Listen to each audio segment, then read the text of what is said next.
There are seasons when God calls his people to silence.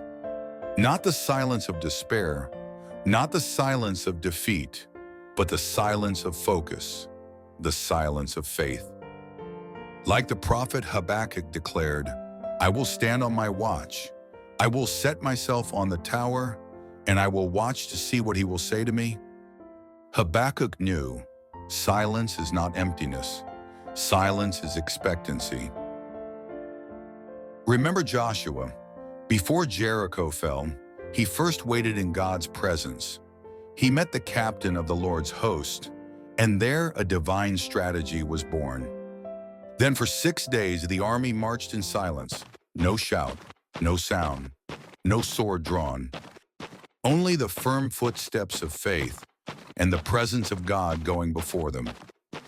The silence was not weakness.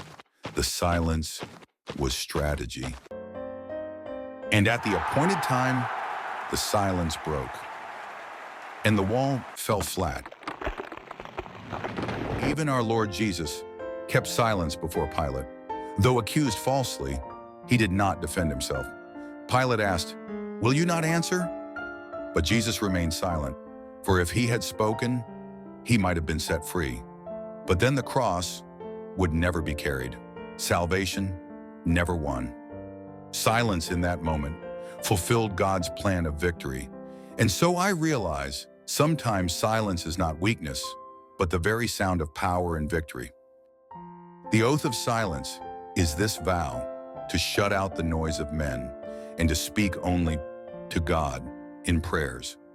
To let your silence before the world become your strength in the secret place.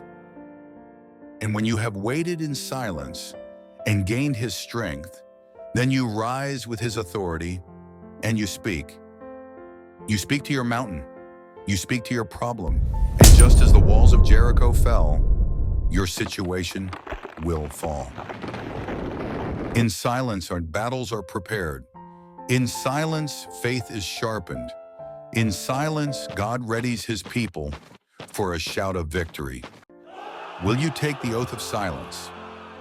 To stand your watch like Habakkuk, to wait like Jesus, to march in faith like Joshua, and to break your silence only when heaven says shout. Don't forget to like, share, and subscribe.